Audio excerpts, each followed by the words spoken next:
Hey everybody, what is going on? Hexalex here, got another Master Duel video for you, coming at you with another viewer special as it is Monday once again. For those of you who aren't in the know, every Monday we take a look at viewer replays, and if you are interested in submitting some, you can do so on our community Discord server. Link is going to be in the description below. Simply head over to the Hexalex Plex, and then from there, under the Master Duel section, look for the Viewer Special Submissions channel. There you can drop your 9-digit player ID, and then I can view your publicly saved replays. Make sure that this ID is entered correctly and those replays are set to public. That way I am able to view them. If you have multiple replays you want to submit, that is more than fine. Just make sure that you are leaving screenshots and or the date and time or your opponent's name, just so I know which game you want me to see. But yeah, that's pretty much all the opening spiel I think I got for you. So let's go ahead and start watching some of your games. Alright, our first duel comes to us from Toadette. Toadette has made Master 1 this season while playing Millennium Crystron, which is a deck that I was really enjoying playing before the season change. I haven't come back to it since Lancia is so prominent in the metagame, but let's not say that Lancia completely kills this deck, especially with the Millennium Engine. The deck does still have a lot to do, so I would very much like to revisit this deck, and I think I will actually end up doing that in the relatively near future. Hopefully within the next week or so. I really want to get back to playing this deck more. I was having a lot of fun playing Crystron, and I think I'll have a lot of fun still playing it, but yeah, definitely eager to see this game here. We're going to be going up against Fiendsmith Azamina White Forest, another deck I haven't seen in quite some time. This is a deck that in theory actually plays Lancia pretty well. Unlike a lot of other meta decks, White Forest actually has something to do with Lancia. If you're not against Maliss or if you go first, you can set it and then use it to trigger like your Stellar or LZ or your White Forest cards, right? So definitely one of the better decks to play Lancia in, I think. So let's go ahead and take a look at this here. I think if I selected the right duel, we're actually going to get hit with Lancia during this game. So be very nice to see this one and get a feel for how the deck plays under less than ideal circumstances. I think I picked the right game. Hopefully I did. Alright, so we're going to start with the Sengenjin here. Sengenjin paying 2,000 for that. They're going to get hit with the Ash Blossom in response, so it's going to put a stop to that engine right there, unfortunately, but we do still have the Sulfenir. Gonna send the Sulfador, and yes, we are getting hit with the Lancia. Wow, Ash on the Millennium Engine and Lancia. It's about as bad of a start for Crystron as you can get, right? But we can still use the Sulfenir effect, destroying itself, and then special summoning Tristaros from deck. With Inclusion, we can go ahead and add the Crystron cluster, and then Sulfador's effect gets to pop the Inclusion in order to special summon itself. From here, Sulfador can still send the Smyger and the Thistfern, and even if we can't use their effects, we can still set Cluster and Pass. So this is one reason, really this is the main reason why I do kind of agree that Lancia isn't necessarily a game ender against Crystron the same way it is Maliss, or can be against Maliss, I should say. Because Tristaros alone is actually still a really, really solid card to have on your end board, right? I've had a lot of Crystron games where I just go normal summon Tristaros, pass with 3 hand traps in hand, and that's good enough to win the game easily. So I can definitely still see having, we have the cluster here, we have our own Lancia in case that ends up coming up, so I think we're looking pretty solid here. Okay, they're going to lead with the Chicken Game, and then follow up with Dark Ruler No More. Yeah, I saw that in their deck list. I really don't like Dark Ruler No More in Best of 1, but I will say, again, for White Forest, if you open it going first, you can at least set it and then use it for, the, what do you call it? The White Forest effects. So we're going to chain Cluster to the Wanted here.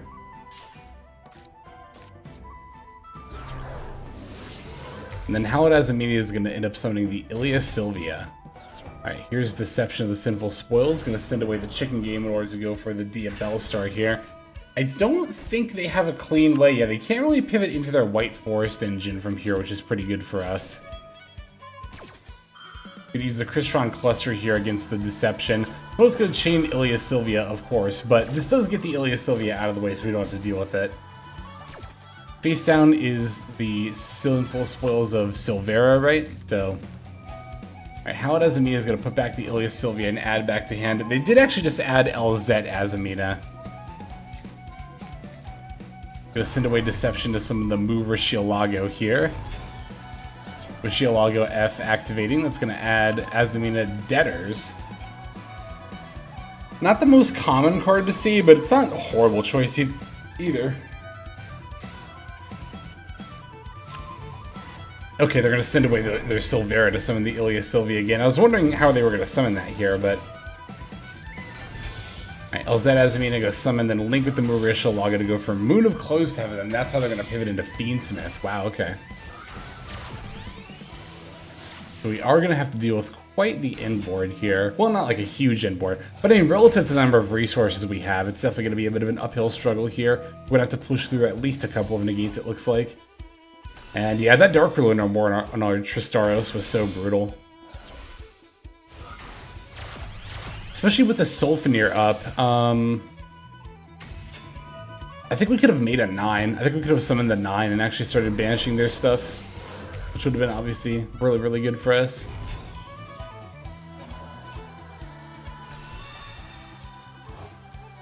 Did we have summon the 9? I'm trying to remember the levels of these things. Smiger's 3, maybe.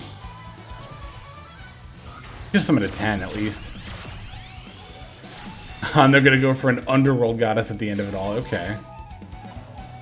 I thought they maybe were gonna summon Desiree or go for an Appaloosa or something. Underworld Goddess is interesting. So it'll negate a summon from the graveyard, huh? Okay. Alright, we're gonna lead with our Sengenjin. Opponent's going to chain Ilia Sylvia. We get to use the Crystron cluster here against the Underworld Goddess.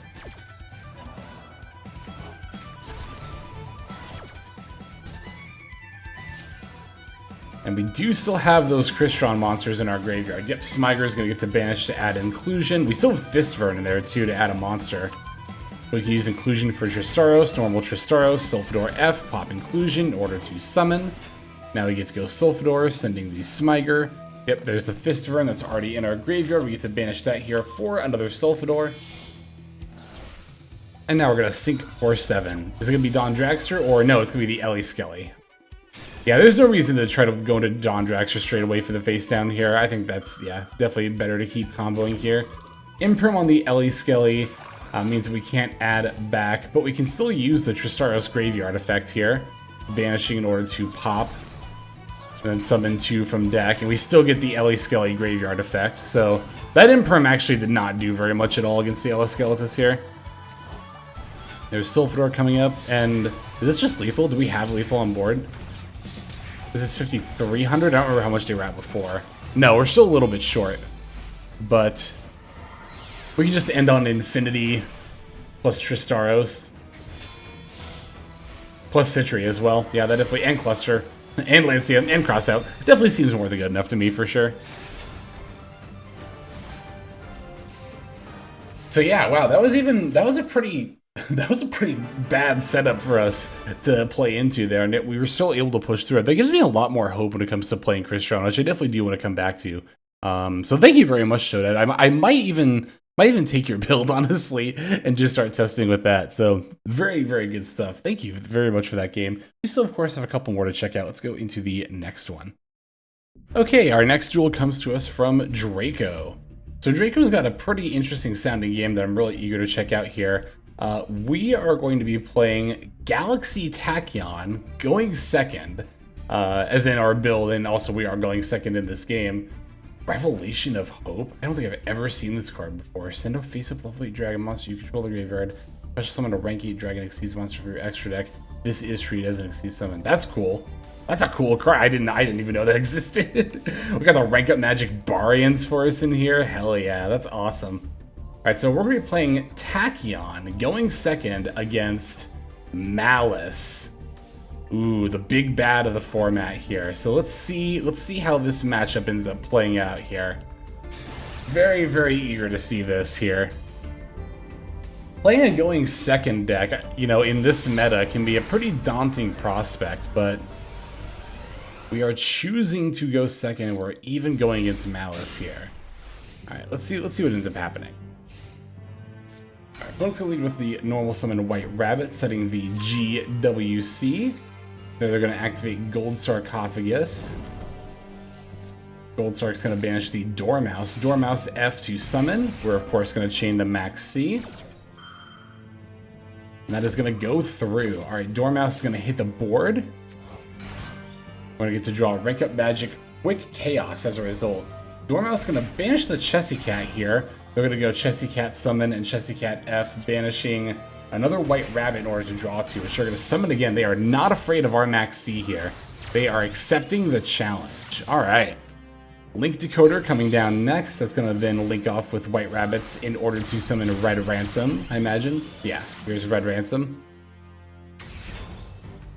From here, it's Red. That's another card I haven't seen here. What is this spell card? I recognize this shot from the anime. You can even see Weezile and Kaito here. Whatever Dragon Monster you control, its attack becomes doubled. Yeah, let me read it like this so you can all still see the game. Target Dragon Monster you control, its attack becomes doubled until the end of this turn. Then if your opponent controls a Dragon Monster, the activation of the target monster's effects can be negated for the rest of this turn. During your main phase, you can banish this card from your graveyard, special summon one of your Dragon Exceeds monsters that is banished or in your graveyard in defense mode. You'll only use one effect per turn. Okay. Got it. Just want to read that. Alright, Appaloosa coming down next. Yeah, this Maliss opponent is not afraid of taking the Max C challenge here. I wonder if they are that confident in the end board, if they think that maybe they can, like, draw... I will say one thing about accepting the Max C challenge that can be, or rather, I guess, one thing about being the person who's, like, drawing a bunch from the Max C challenge that can sometimes almost be a little bit scary is this idea that you're going to draw stuff that needs to stay in your deck, right? Sometimes effects can only summon a monster specifically from the deck, and if you draw that target, then you might not be able to do your combo line. I feel like I've had at least one game that's kind of played out that way, so maybe our opponent's hoping that's going to happen here. But either way, they're definitely not afraid. GWC gonna banish White Binder to bring back Red Ransom. We're gonna get to use the Ash Blossom against the White Binder here. Well, it's gonna chain Appaloosa. Funny thing is, we could have even chained Imperm. We're just choosing not to because it kind of just feels like it doesn't matter at this point. I mean, maybe it does. I don't know. To be fair, I'm not like experienced with Galaxy Tachyon, so I'm not able to look at this hand and see the line to lethal, but it appears we were just unafraid of what our opponent's doing here.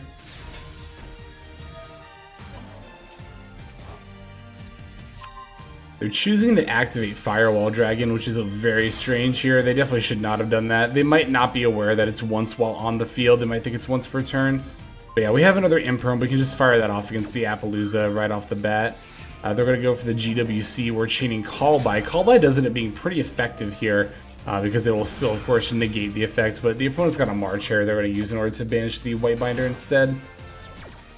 We don't have to worry about Firewall Dragon, because again, that already used its effect, so no need to spread over the bounce. Imperm resolves against the Appaloosa, so those negates are no longer a problem.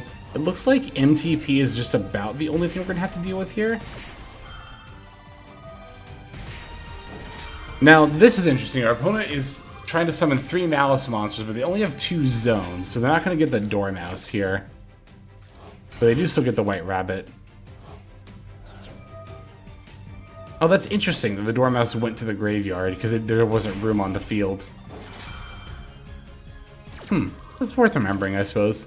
Maybe it's worth paying 300 to put it back in the graveyard. Maybe. But yeah, there's the MTP. Like I said, as far as the actual board itself, that MTP is the last thing we have to play through at this point. Now, our opponent could have any number of hand traps in hand, sure, but... Alright. Here's Nebula Dragon.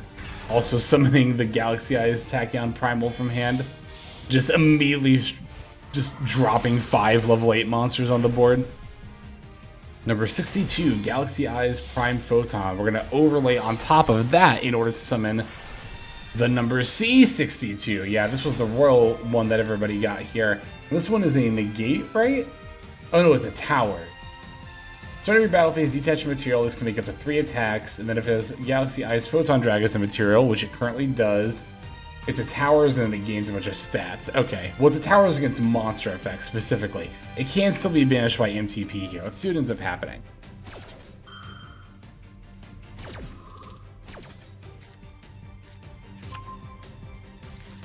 Okay, sure enough, they are going to banish the number C62 after adding the March here. We can summon another Galaxy Eyes Tachyon Primal here.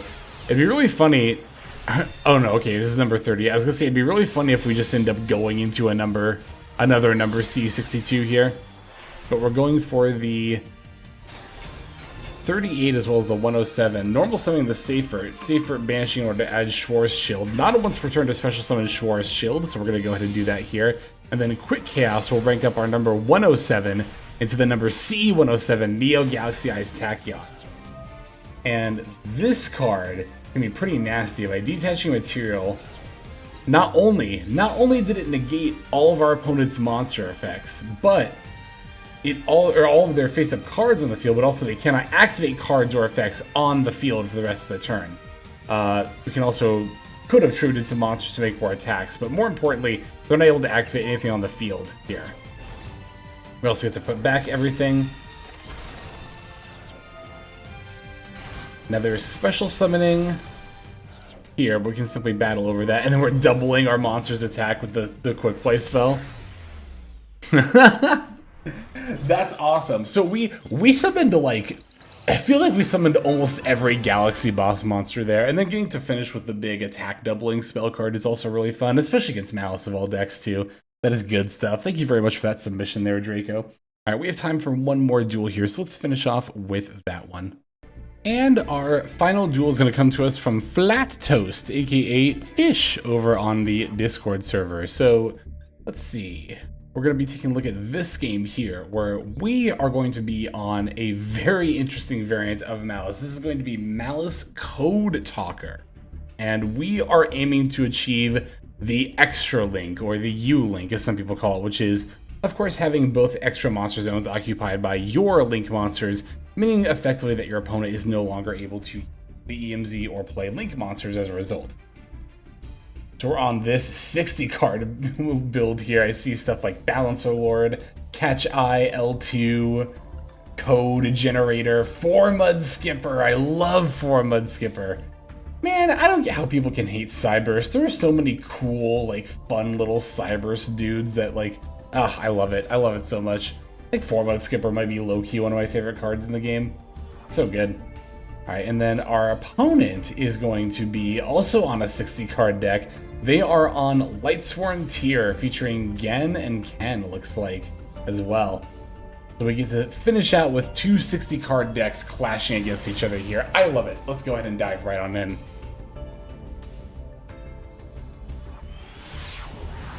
Alright, I actually forgot to see if we're going first or second. Okay, we are going first here. Yeah, because I imagine we're going to be achieving the U-Lock, right? Ooh, we got White Rabbit, Parallel Exceed, and Signet Codec. This is definitely looking like a good hand to set up something like that. So we're going to go White Rabbit, set MTP. MTP is going to activate here, banishing the White Rabbit in order to add March Hare. From here, White Rabbit gets to summon. And then we're going to activate Signet Codec. After doing so, we get to link off the White Rabbit in order to summon our Link Decoder. And that'll let us use the Parallel Exceed that's in our hand. Parallel Exceed, of course, we're going to summon another copy from the deck. And then we're going to link off Link Decoder plus Parallel Exceed. And that's going to summon Code Talker. Now that's going to trigger the Signet Codec because we summoned a Code Talker monster. We can add a Cyberse monster, I believe, with the same attribute it is. So Code Talker plus Microcoder are then going to pivot into Transcode Talker here. Okay, now we can add an Earth Cyberse. And then Microcoder, of course, is going to set a Signet spell or trap card. Or add one, rather. Going for the Conflict, the counter trap here, and then here's Code Generator. Transcode Talker reviving the Code Talker. Now we're linking the Code Talker on board with the Code Generator in hand. Oops, sorry about that. Bumped my shrink against the desk there. And that goes for the Proto Code Talker. Now we've already added a Dark Monster, so we can't add another one for Proto Code Talker here. But we can send Dotscaper and then use that to go into Code Talker Inverted. Code Talker Inverted is a light Code Talker monster, so now we can add a light Cyberse monster. It's going to be our 4 Mud Skipper. And then Code Talker Inverted will let us summon it. Now we're going to go 4 Mud Skipper plus the Proto Code Talker to go for Firewall Dragon. The proc 4 Mud Skipper to add Gachiri Adagnister. And then we can use Maliss Marchair. We've been saving that for quite a while to banish in order to then link summon into the Red Ransom, pivoting back into the Maliss engine. Red Ransom is going to go for the Maliss and Underground here. Maliss and Underground gets to banish the Dormouse. Dormouse F to summon. Now we can go Dormouse, banish the Chessy Cat. Chessy Cat's going to then summon herself here. Firewall Dragon F lets us add back the March Hare. Now we can go Chessy Cat, banishing that March Hare in order to draw a couple more cards here. Defensor and Lancia. March Hare is going to get to add itself back, and then now we're going to link off Transcode plus Red Ransom plus Dormouse in order to summon the Maliss Q Hearts Cryptor. Now Firewall Dragon F gets to summon the Firewall Defensor. We also get to throw down Gachiri ad Ignister here. Defensor plus Gachiri are going to make a link to. It looks like it's going to be Splash Mage. Firewall Defensor F gets to summon out Firewall Guardian. Splash Mage F will revive the Gachiri ad Ignister. Now we're going to link the Gachiri, Firewall Guardian, and Firewall Dragon in order to summon the Link 6 Firewall Dragon Singularity. Looks like we're rolling for a V-Link rather than a U-Link here, but it's still going to occupy both of the EMZs here. Gachiri ad Ignister will protect that Singularity. Guardian revives. Now Splash Mage plus Guardian are going to make the Decode Talker Heat Soul. Signet Codic F lets us add a fire since we haven't summoned a fire Code Talker yet. Heat Soul, of course, lets us draw a card here. Code of Soul gets the special summon. And now we're going to link Chessy Cat, Heat Soul, and the last one. I forgot what it was already. Code Talker, of course. Or Code of Soul. Into White Binder. White Binder F getting to banish the Red Ransom. Singularity F also gets to proc here. And Singularity is going to summon back the Firewall Dragon. Oh, I think this is actually going to end up being a U-Link and not just a V-Link. White Binder setting up the GWC. Okay, looks like it is going to be a V-Link here. Maybe. We'll see. Okay, here's Terahertz. And the other EMZ. Yep. Sending the D-Save Worm, setting Signet Conflict. Now, Protocode Talker banishes White Binder in order to summon, and then there's the White Binder. So it is actually going to be a U-Link. There we go, look at that. The U-Link is cutting off our opponent from the EMZs. Now, we do still have arrows pointing here and here, so they can still link summon to these zones. But this still cuts off a lot of Link decks from being able to do their thing, because basically, while they can still summon Link monsters here and here, there are no longer Link arrows that are pointing down that they're able to use. So, oh, that's so cool. Love to see a good U-Link here. We even have this Maliss setup with the Signet Conflict, and then, of course, the Lancia, Imperm, Ash Blossom on top of all that as well. Alright, looks like our opponent's going to try to lead with some Feedsmith stuff here. We're going to go for the Tract. We're going to use the Ash Blossom against the Tract. Oh, unless we forget, our U-Link isn't just for show. It also has a Banish, Send for a Negate, a Bounce on here. A lot of stuff that we can do here. Alright, they're going to go Shiren and then summon back the Engraver by putting the Lurie back into their deck. Singularity bouncing the Engraver here. They're going to set a card before activating Card Destruction, to which we're going to chain the D-Save Worm. Okay, so they have Engraver, one unknown, and then the face down here. The face down ends up being Triple Tactics Thrust, which we're going to negate with the Signet Conflict. So now they only have one card left in hand that we don't know of that could be, you know, potentially more plays, but... Oh, they're going to Tribute Summon the Engraver, and then link it off to go for their Feedsmith stuff. Good play on their part. Here's the Requiem. Requiem F going to activate here, summoning another Engraver from deck. Now, Requiem is activating its Graveyard F. We're going to chain the Maliss Q Hearts Cryptor to banish the onboard Engraver, I imagine, after we put back White Rabbit. Well, we don't get a chance to because they're going to concede. Good stuff. That was an excellent duel. Thank you so much to not just you, Flat Toast, but everybody who submitted. Definitely could not do this series without you all, and I love doing this series, so I really do thank you all for your submissions. But I think that's going to go ahead and do it for this one. So let's move on to our outro. Hey everybody, Hexlex here. Thank you so very much for watching all the way to the very end of the video, which by the way is one of the best ways to support the channel. Speaking of supporting the channel, take a look at the names on screen. These are folks who have been so generous as to either join as a YouTube member or subscribe over on patreon.com/Hexlex to support. There's also perks for doing so. If you would like to see YouTube videos early, as well as some exclusive videos that get uploaded to YouTube, but for one reason or another I decide not to publish, definitely go ahead and hit that join button to see content early, as well as some exclusive content. If you're looking for more exclusive content, over on patreon.com, I upload exclusive videos that are not posted on YouTube just about every single day. Whether you choose to subscribe over on Patreon, join as a YouTube member, or simply continue to watch, your support is greatly appreciated. Thank you so very much. But for now, this is Hexlex. I am signing out, and I hope that you have a fantastic day.